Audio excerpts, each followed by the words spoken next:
now you guys be good. You lay down and be good. Yes, Zoe. Wait. Stop it.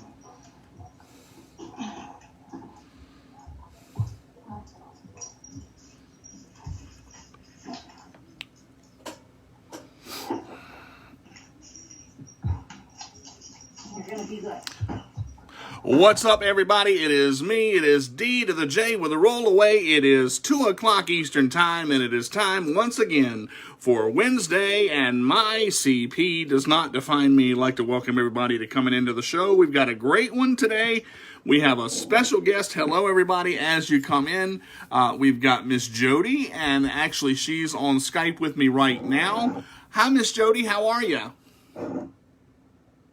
Hi, good. How are you? I'm doing well. Do us a favor, if you would, just introduce yourself and tell us a little bit about the disability that you have and some of the some things that you're into. Let's go with that as our opening question.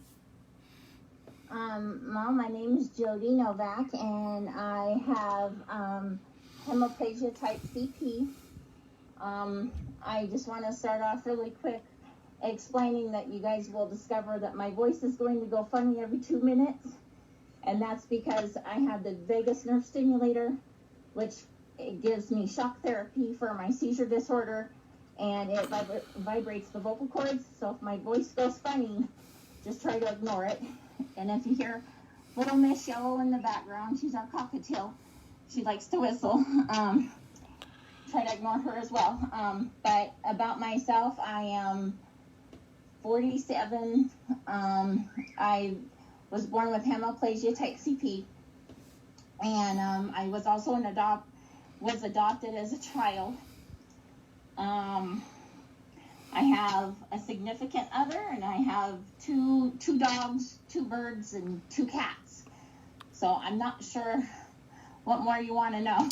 That's actually that's a really good introduction. That's great. Now, I'm not familiar with hemiplegia CP. Can you tell me a little bit about that and what it is? Hemiplegia is where it affects one side of the body. So if you think of a vertical line, straight horizontal line right down the middle of your body, mine affects my left side.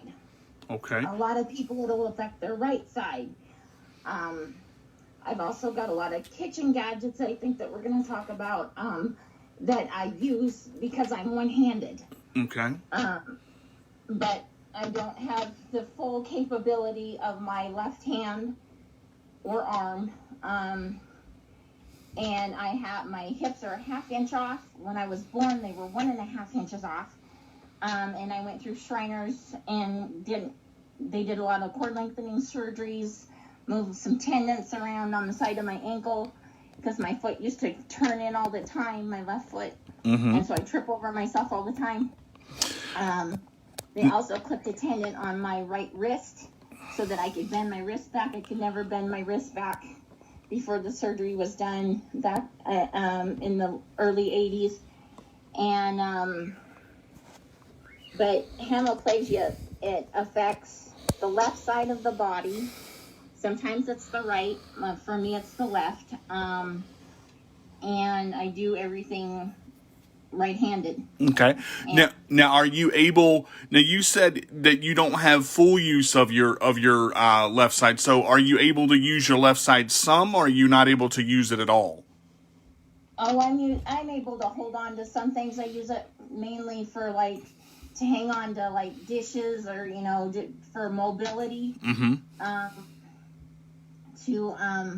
If I'm cooking, we'll just use the example of cooking. Right. If I'm cooking and if I need to hang on to a bowl, I can use my hand to hang on to the bowl while I stir with my other hand, with my good hand. I see. And that's about, it loses its grip. And the doctors always used to say that I'm stronger in my left hand, stronger than I think. I don't realize how strong I am. Right.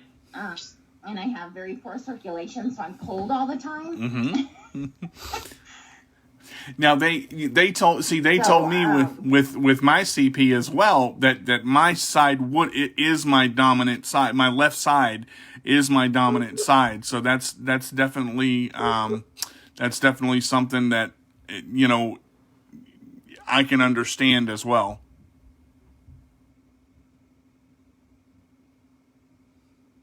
Miss Jody, you still with us?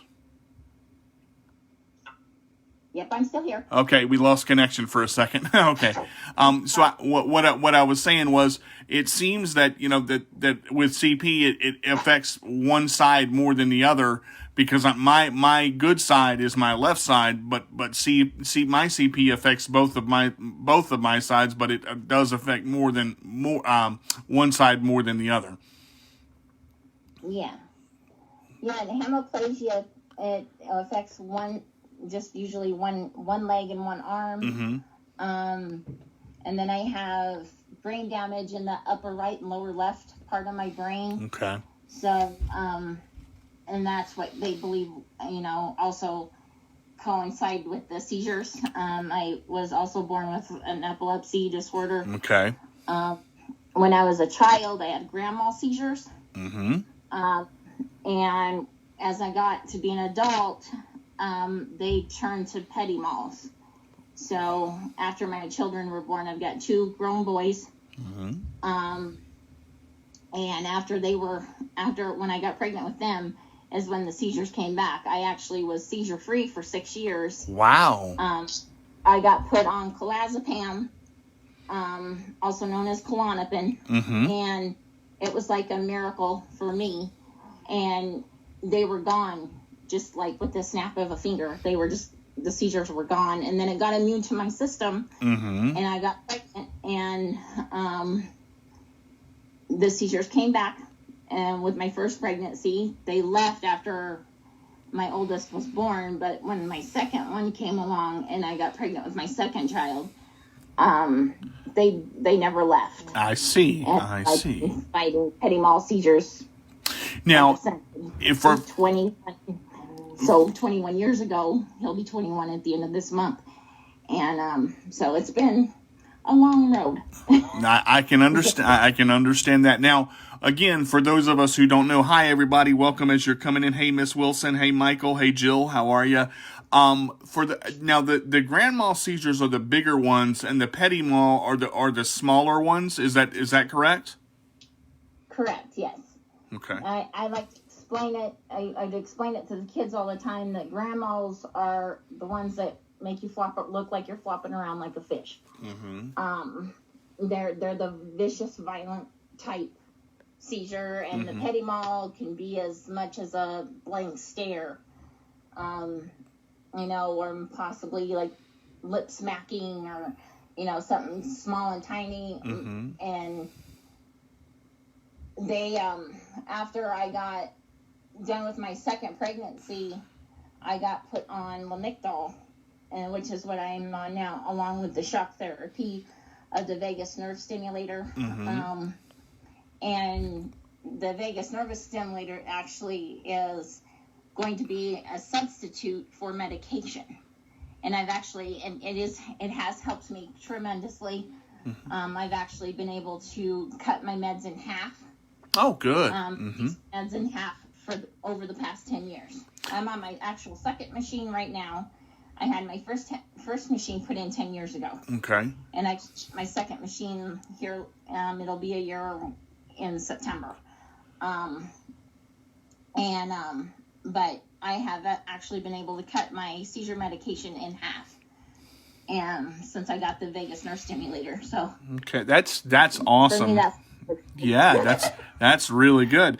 Miss Edwina says Kelly's left side is stronger. She was affected by a stroke on her right side. Now, I want to ask you, how did the nerve stimulator come into play? How did you find out about that, and what kind of thought and decision went into doing something like that?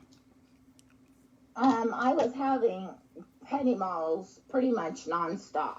Wow. Okay. And I found a doctor, switch doctors in town, and she had, the doctors have to be trained in this actual VNS category. Mm-hmm. And she's the one that brought it. She actually went to a seminar, and she's been certified for it and everything, and brought it to my attention.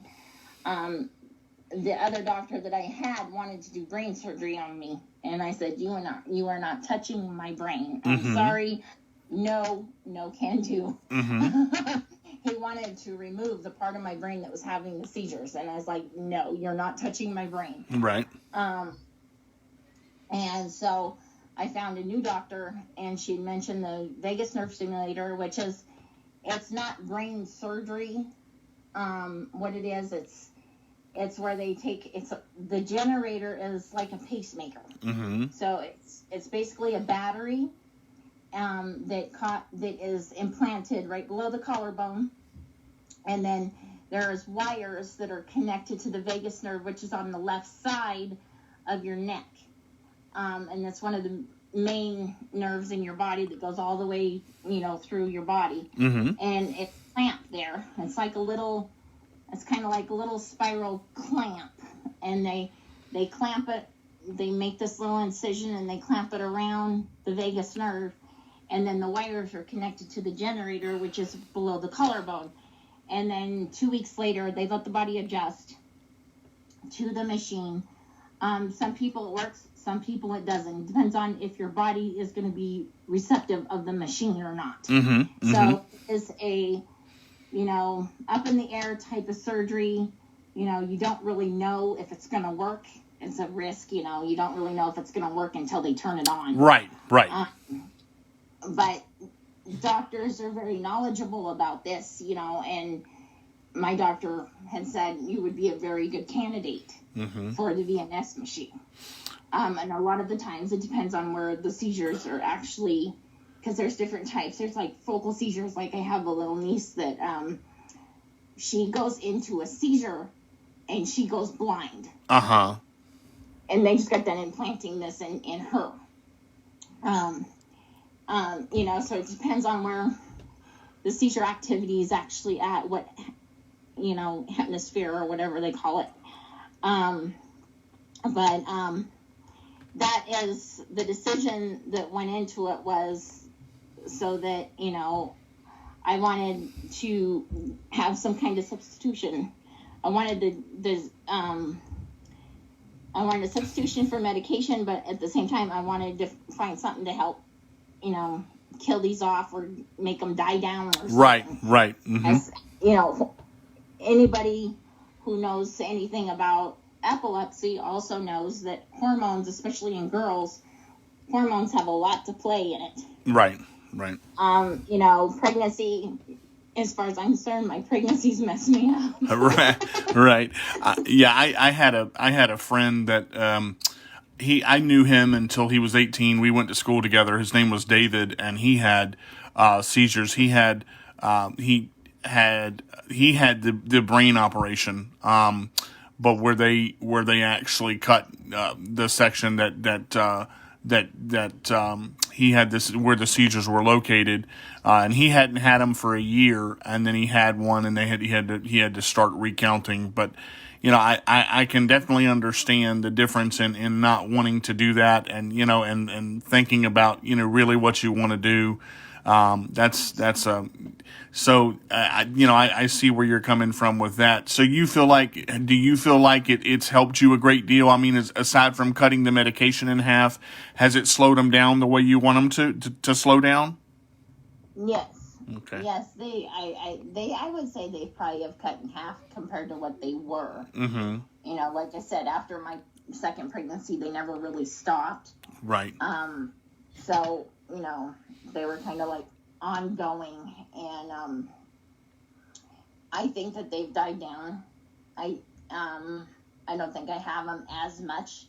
See, and what the VNS machine can do is it can do one of three things. It can, because it also comes with a magnet, which is very powerful little magnet. So, like, if I feel, I have also get oryx, or I get like warnings in my body.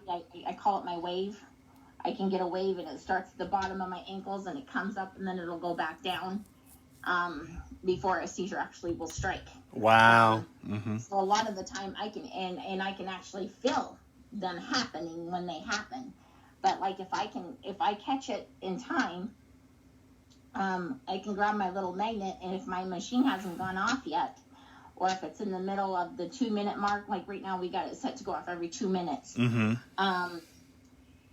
for 30 seconds. And so like say it went off and I feel one coming on, I can grab my magnet and I can activate my machine again, and it will either stop it before it starts, slow it down and shorten it, or it will shorten the after effect that a person feels after a seizure. Wow. Because the seizure, people get very extremely tired. Yep, I understand that 100%. And so it's, it's all a matter of grabbing the magnet at the right time, putting it to work. And then it's kind of neat because when I go to the doctor because I have to go get checked like every 3 months. And she has this little, they call it a wand, and it reads everything. It will tell you every time I've used a magnet. It won't tell you when I've had a seizure, but it'll tell you every time I've swiped it with my magnet. It'll tell you the battery power, where it's at. So, I mean, it's got all these cool little settings that, we can play around with if we need to. Okay. I want to... Go ahead, I'm sorry.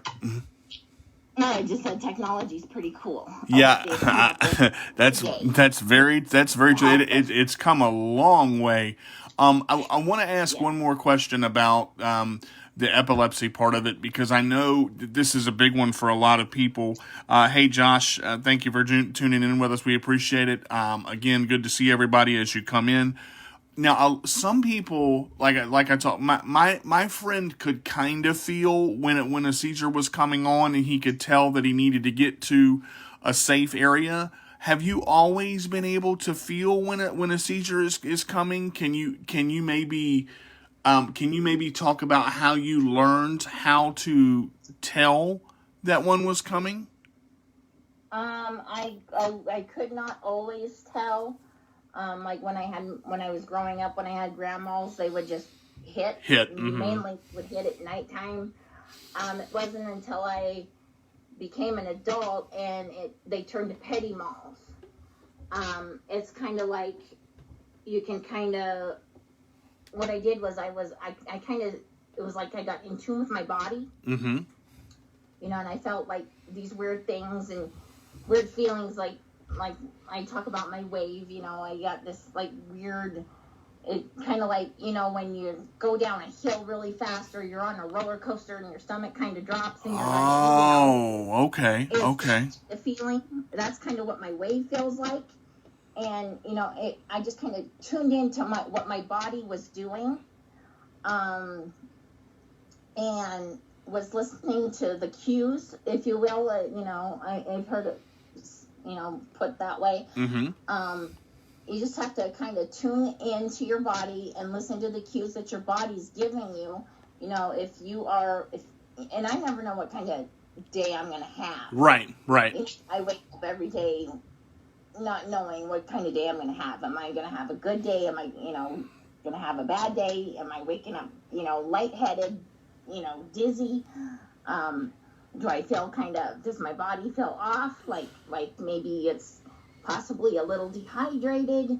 I just kind of learned to tune into it. Sure. And I took on those cues, and also I struggle with and this is the other factor, is I struggle with hypoglycemia, where my blood sugar will drop.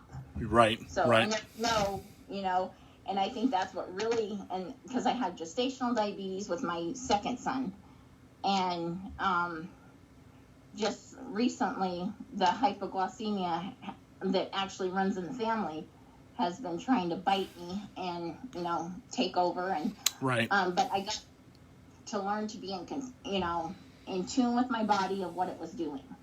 So you actually really have to watch, because I know, especially with hypoglycemia, that one, I mean, you can feel off just from that, on top of everything else.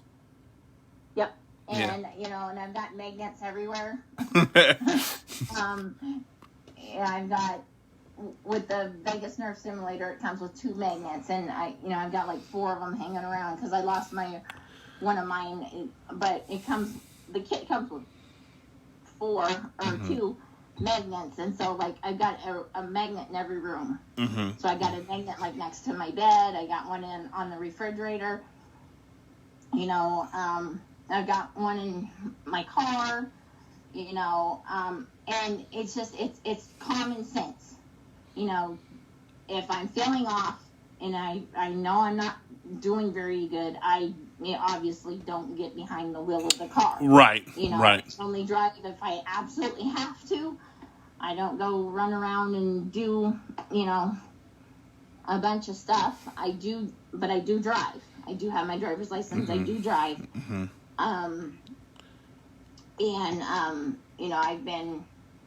I probably have had maybe 2 or 3 in the last 6-7 months. So but it depends on what I feel like when I get up. If and I'm a lot of the time I'm fatigued and I don't have energy to do anything. So right. With driving, like how do you, like, have you ever had one or about to have one when you've driven? I mean, have you had to like pull off the road or? Yes, I actually had one when I was pregnant with my first son. I actually crashed my first car. Oof. I never bought. I bought a Datsun Nissan. I called her my little silver bullet. I was actually, my son had been born, and I was feeling okay, and I started down the road. Did not realize I went into the seizure at all until at the very, I thought my brakes had went out is what I thought happened. And I kept screaming. I had this, I don't know if you want to call it an experience with the Lord, but I had this experience, and all I could see was angels. I had 2 angels in the front, 2 in the back, 1 on the top and 1 on the bottom. And they just picked me up and bam. And I was on top of a tree trunk. And that's all I remember. Whoa. I don't remember my head hitting the steering wheel. I remember screaming, God help me, my brakes have gone out. Well, when the guy behind me had told my dad that I was putting my foot on the gas pedal. I thought I was pumping the brake, and I had actually been pumping the gas pedal. Oh. And that was, my oldest is 24 years old now. But that was the only, and I got my, of course I got my driver's license taken away for 6 months. But if I feel one, if I'm feeling good and I'm, and I'm going down the road and I feel like I'm off, I will pull over. And I let it go. I will let it pass by. I'll sit there for 10, 15 minutes, whatever, until, I know I'm okay to get back home. Right. Or have my son or my better half come and pick me up. That's not happened, knock on wood, but, it's common sense. So what kind of things, like, I know having somebody with you, like having, as you said, you're married and everything like that, having somebody with you going through something like that, how helpful is it, to have somebody with you, and what kind of things do they do, to help your situation when something happens? It's very helpful. I mean, it's comforting to know that somebody is actually in the car and they can take over if they need to. If I need them to take over, and drive me to town or whatever, then I know that they're there and they can help, prevent anything from, whether it's to grab my magnet for me, whether it's to help me, tell me to get over, because I am conscious during the whole thing. Right. And like with grand mals, usually you go unconscious. Exactly. In and out.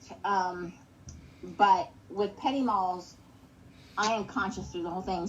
A lot of the times if they happen, I can feel my muscles jerking. I can feel my body twitching. I can feel it. A lot of people can't. I've been, fortunate enough to be one that has been able to, I believe that that's a gift from God or a sign from God, helping me. That's something that, it is important to know, and I always say, okay, God, you're going with me. Let's go. I got Jesus in the driver's seat. Right. JP said he is an awesome God. Praise him. That's so it's good that you know where you stand on that. And like you said, a lot of people are not able to be conscious during the whole thing. That, as a matter of fact, in all of the people that I've known with epilepsy, you're one of the first to say, I've heard say that you're conscious during the whole thing. I've never known anybody to know. So you know pretty much everything that's going on when it's happening. Wow. Yep, I can feel my whole body. I can feel my body twitching. I can feel my body jerking. And the machine also has funny side effects. Like one of the things that we've discovered with my VNS machine, my foot, if you ever are at a campfire or you're over, something really hot, it feels like my foot is on a hot coal. Oh, wow. And my right foot, and it'll feel like it's on fire. And then for 30 seconds or so, and then it goes away. I mean, just strange things, that's one of the strange side effects of the machine, but, and there's been others, but, for the most part, because mine don't actually last very long. Right. I would say between 10 and 20 seconds, and they're gone. I mean, they're, it's like a snap of the finger. It's that quick. But if I had, if I have a bad one, I've had a couple bad ones where I've actually been completely with it and know exactly what I could tell you everything from my leg jerking, because I have very poor circulation. And my left side that is affected from the cerebral palsy will jerk like restless leg syndrome kind of. Right. I could feel the muscles twitching, and I could feel the whole thing. Wow. And I just laid there. The only thing I could do was smack my magnet and just lay in bed.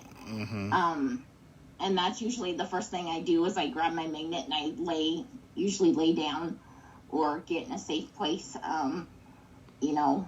If I'm somewhere. And the advice that I would have for people, adults, like me, what I learned is the best thing to do if they can feel one coming on, lay on your side. Don't lay flat on your back, but lay on your side, because that way you avoid biting your tongue. I've had, when I was growing up and had a grand mal, I'd actually bit my tongue. To the point where I had to have stitches. And, but that it helps prevent choking. It helps prevent biting your tongue. You just got to use common sense and, go with what your doctors say.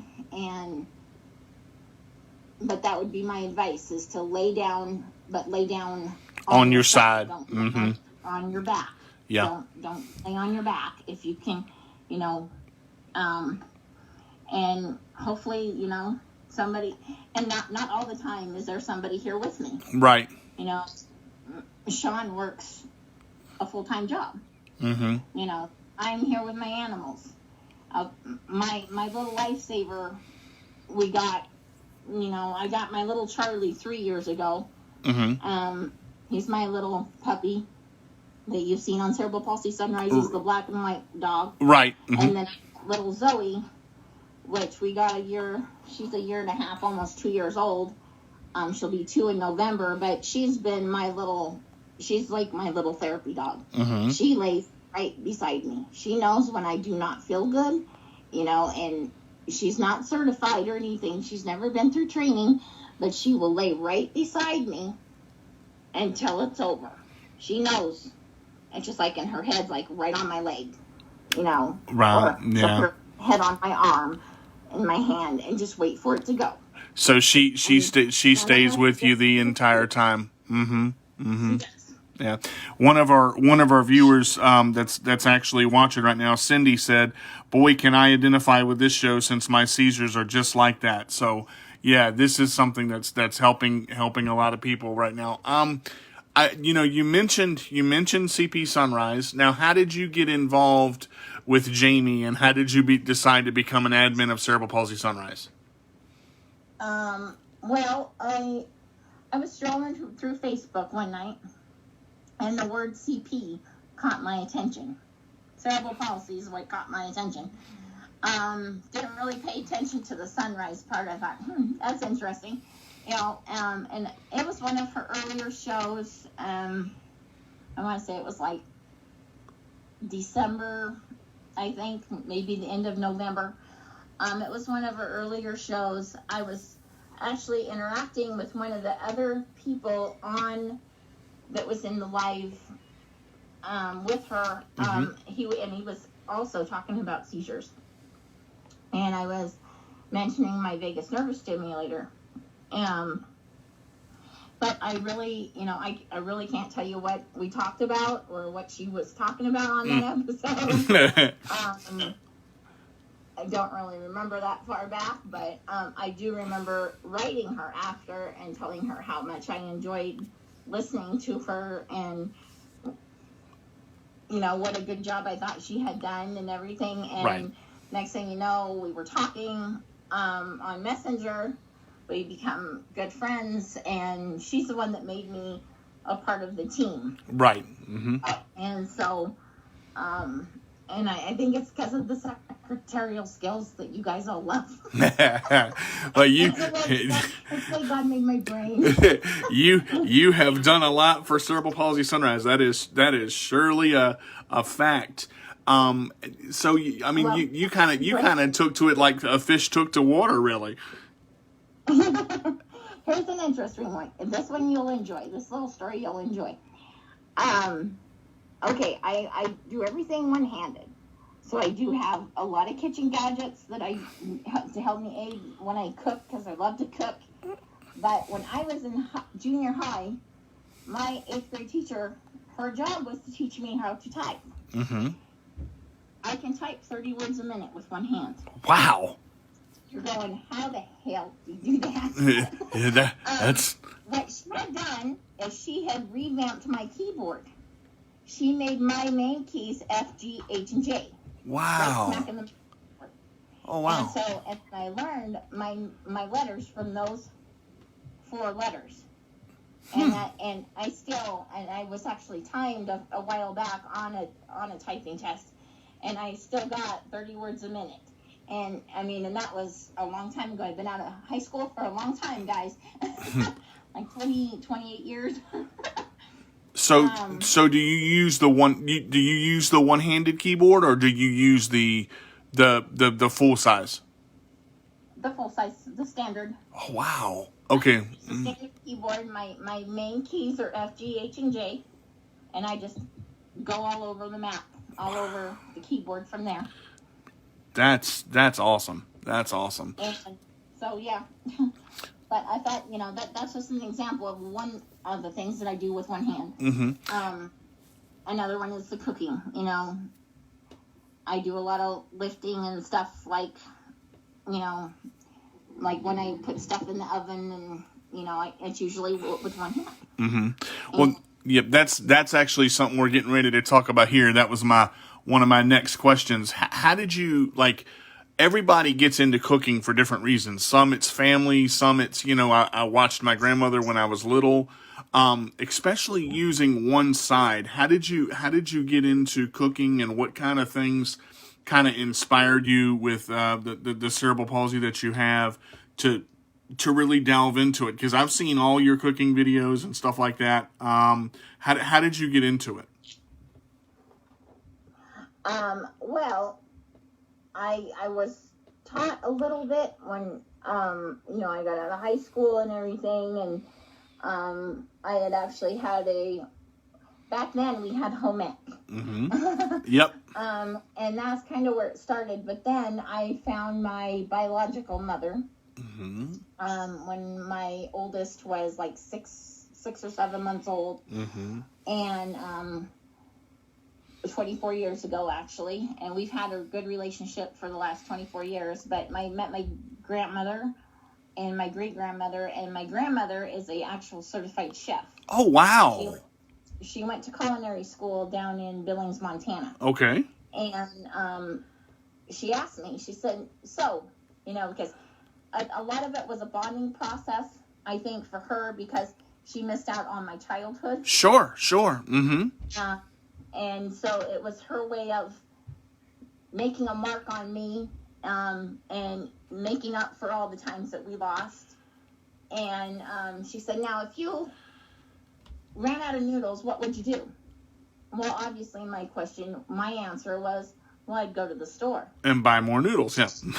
Well, could you, she answered me this question. She says, could you make them from scratch? I was like, no, she's like, well, let's get started.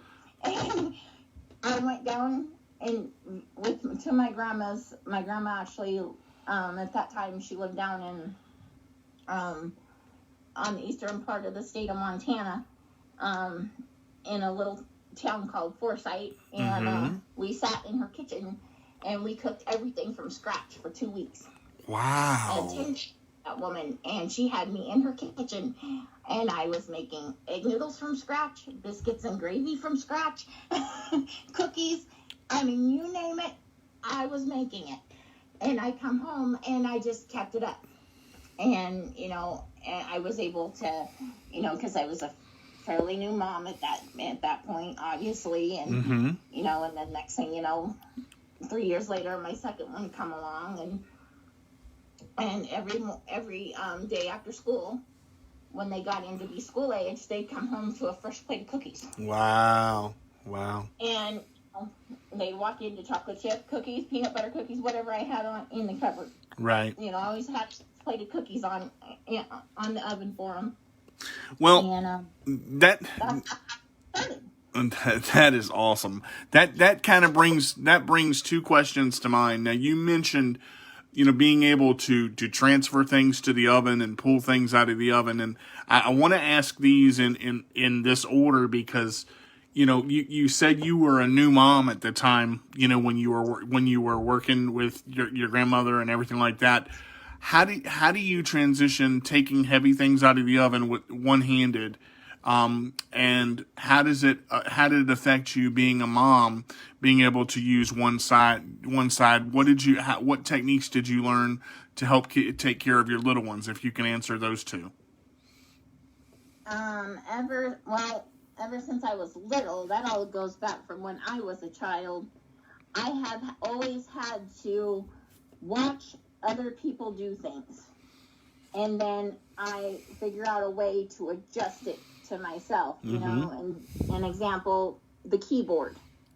Okay, normally a teacher will teach you how to use all your fingers on the keyboard. Right. And my teacher vamped the keyboard to, made it one-handed for me.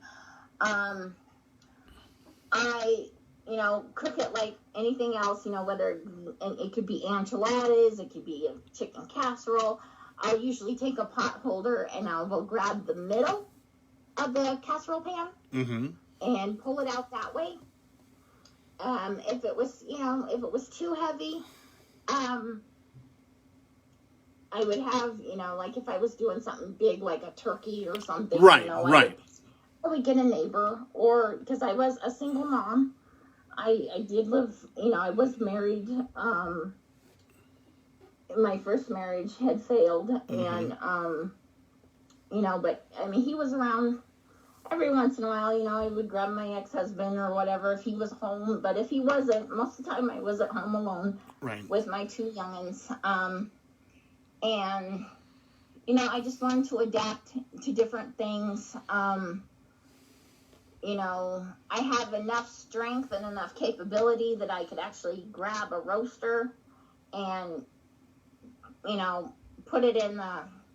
pick it up and put it on top of the stove. Wow.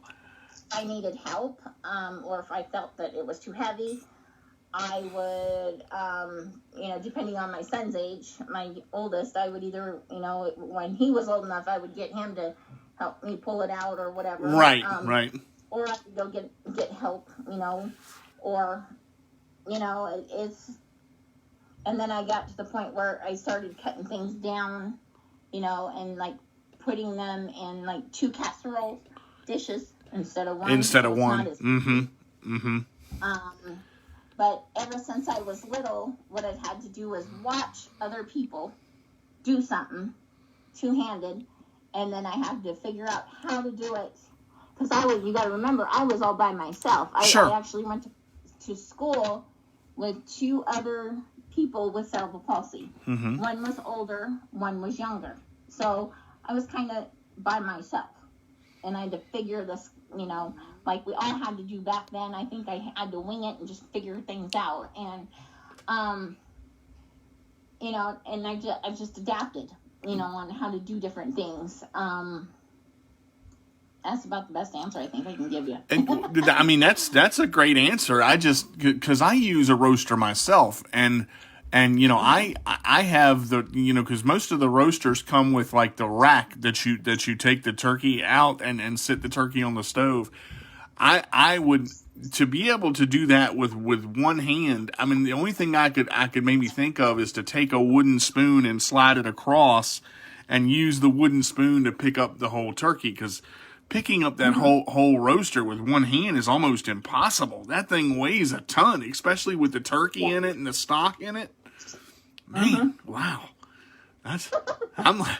Well, you got to remember, too, that, when... and I think my healthcare career has helped a lot in that area, too. If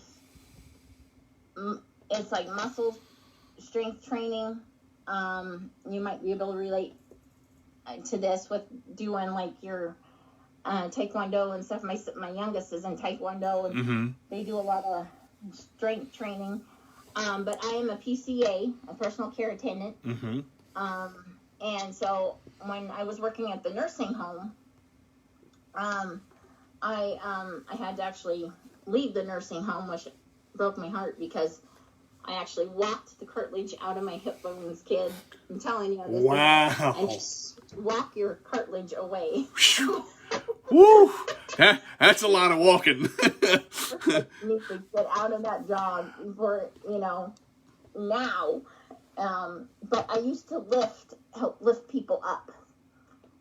And, so it was kind of constantly lifting, like lifting weights, kind of. And I think that also helped with me being able to transfer things, and as I get older, I'm noticing, some scary things, like muscle tone seems to be trying to disappear. Right. It's like, okay, I got to get back in the swing of it. What am I not doing that is causing me to feel so, such a weakling? Well, one of the things that you've talked about, throughout this broadcast is your ability to adapt. And I think, the people watching this show, when they hear this, they're going to say, wait a minute, a PCA, wait a minute, plus doing cooking, plus doing... So being able to adapt is a marvelous thing, but not only being able to adapt, but to stay steadfast on your path to help other people. I mean, when you put your mind to something, if you really want it, you can do it, and that's the thing. There are thousands of people out there that say, that think people with cerebral palsy can't have children, and that's those stereotypical things. And a lot of people I've heard stories about how some people who have had cerebral palsy have C-sections. Mm-hmm. You know, it just depends on the person. It depends on the baby. I mean, if you need to have an emergency C-section, there's a reason. Right, you know, right. Both mine natural. Wow. I did not have no C-section with either one of my children. Mm-hmm. You know, I had both of mine naturally. It's a myth. You know, don't listen to the... If you want to have a baby, you know, I had a very good support system. And that's the other thing I think that is very important, is a good support system. You know, I had my parents who had adopted me when the actual adoption went through when I was 6 years old. Right. But they gotten me in the welfare system when I was 5 months old.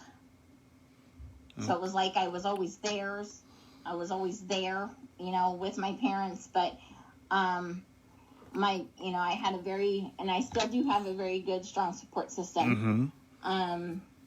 You know, and I think if anybody with CP can rally and get a good support system going, you know, Cerebral Palsy Sunrise has been a tremendous help for me in the communication department and in the socialization area, because I'm not a social butterfly. I may sound like a social butterfly, but you can ask Jamie, I'm not a social butterfly.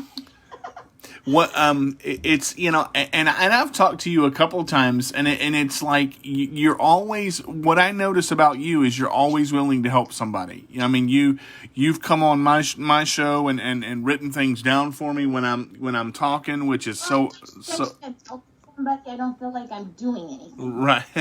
And it makes me feel good that I can help somebody. It makes me, you know, feel semi important. You know, I kind of get a kick out of all of you guys on, you know, about how you like the way the Lord has given me this intelligent brain that I can multitask it in 1,000 different directions at once. Yeah. I mean, I had children. I had to learn to multitask. Jamie and I were talking about you the other day, and I said, I don't know how Jody does it, but she goes in 12 different directions at 12 different times and manages to keep everything on track. But the funny thing is, Miss Jody, I was talking to Miss Winnie, my other friend, one of my best friends that I work with at Kelly's Choice, and I said, you know, sometimes we just don't feel like we're doing enough, or we feel like we want to do more, you know, to help people. But one of the things that we have to realize is that we are helping people and we are doing great things. And ever since I met you and started talking to you and learning about the different things that you're doing, it amazes me still to learn, you know, a little bit about your story and learn how you've gone through life the way you've gone through it, and with the support system that you have, and you keep right on going. It's an amazing thing to me. That is really awesome. We've got about 12 minutes left in the show. Let me do this. Let me get you to, if you have a way that you can be reached, do you have any tags on social media? How can people get a hold of you? I'm on Facebook. It's under Jody Novak. Okay. I believe I'm never on Instagram. I do have an account on Instagram, but I'm never on Instagram. I also have my blog, and that's under, I can do the link for you, but it's Professional Writer for You. Mm-hmm. And it's a CP, it's on the CP blog, and basically what we're talking about, pretty much my life story. Awesome. And living with cerebral palsy and learning to adapt to things, and, you know, trying to keep up with everything. But I'm pretty much just on Facebook. Right. All right, well, that is how you can reach Jody, and we will put the links in the description and in the comments. And that is professional writer for you on the blog there, and she's on Facebook under Jody Novak. You guys go and check her out. All of her cooking videos are awesome. I've seen so many things that she's done because I cook a lot too, and that's kind of how we got our bond pretty quick when we started doing. I started doing cooking videos again, and Jamie was asking us, to do more of them. We started doing them, and she would do one, and then I would do one, and it's just amazing to really to go through this and have this show, because I've wanted to have Jody on for a long time, because I've learned, as you talk to somebody and you learn about what problems they face, and you learn how they deal with things, you want to know more about them. And like we said, the people that have watched this show today hopefully have found out a lot about Jody, and with everybody can make it work, even with seizure disorders and different things like that. You can make it work. You just have to find what's right for you, and that's the whole thing about adaptation. Adapting to what is around you, and learning about the support system that you have. So that is very true. One of the last things I want to do, Jody, if you would, to the viewers that are listening, could you leave just maybe a thought of inspiration or a couple of words of inspiration to our viewers that are listening right now? Okay. What I would say is always remember, I don't know if most of you've seen, I did a blog for Jessica on her blog, on the blog that I did for her. I made the remark of, no, don't let anybody tell you cannot do something. We all in the cerebral palsy community are highly intelligent people. Do not let anyone tell you that you're not highly intelligent and that you can't do something, because you can do anything you put your mind to. Set little goals. You set yourself a big goal, and then you take little goals until you get where you want to go. And don't let anybody tell you can't, because you can. That would be my...